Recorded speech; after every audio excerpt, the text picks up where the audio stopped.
La mémoire d'un fleuve est un lieu privilégié d'histoire et de culture. Tout commence au XVe siècle, en 1472, avec des explorateurs venus du Portugal qui pénètrent dans l'estuaire d'un fleuve inconnu, l'estuaire du fleuve Vouri, situé au cœur du golfe de Guinée, presque exactement sur l'équateur. En remontant le fleuve, ils s'aperçoivent que les eaux bouillonnent de crevettes. Rio dos Camões en portugais, ce qui signifie rivière des crevettes. Voilà comment ils bâtissent ce cours d'eau. Ce nom de Camões restera au pays qui l'entoure sous l'appellation simplifiée de Cameroun. Depuis ce temps, au fil des années, l'homme a aménagé ses rives et rendu le fleuve plus navigable, contribuant ainsi à détruire ce patrimoine historique et culturel. Aujourd'hui, une prise de conscience pour une gestion intégrée veut mettre fin à cette évolution destructrice, car l'estuaire est celle de nombreuses ressources qu'il faut sauvegarder. C'est dans cette idée que s'inscrit ma thèse. Ainsi, l'objectif est de reconstituer l'histoire de ces évolutions qui ont dessiné l'estuaire actuel dans l'optique de fournir aux communautés scientifiques et culturelles une nouvelle base de connaissances la plus exhaustive sur le littoral estuarien du Vouri. Selon certains chercheurs, les évolutions et les tendances se dessinent mieux à partir d'observations réalisées sur de longues durées.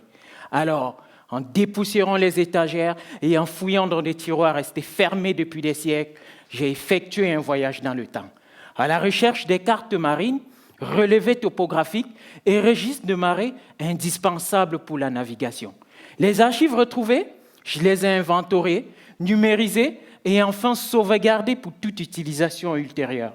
Puis, à l'aide d'un logiciel, j'ai examiné les indices extraits de certains archives afin de qualifier et quantifier l'évolution des variations spatio-temporelles de l'estuaire ces 100 dernières années. Plusieurs observations ont fait surface. Et celle qui m'a le plus interpellé est la forte érosion des zones situées à l'embouchure de l'estuaire. Près de 80% de ces côtes sont en recul. En 100 ans, elles ont perdu environ 380 hectares de territoire. C'est le résultat de deux facteurs cumulés. Naturels, bien sûr, dans un contexte actuel de changement climatique, mais également humains, comme la forte destruction de la mangrove, car ce bois de mangrove est utilisé par les pêcheurs pour fumer les crevettes et les poissons. Plutôt bavard, non? Cet estuaire des crevettes, c'est normal. Il est aujourd'hui le poumon économique de l'Afrique centrale grâce à son port. Mais il rencontre un sérieux problème. Les sédiments encombrent le fleuve, rendent la navigation difficile et aléatoire. Je dois encore trouver des solutions via mes observations. Comme un digne petit-fils de l'estuaire, ne me houm, ne me tam, je les trouverai.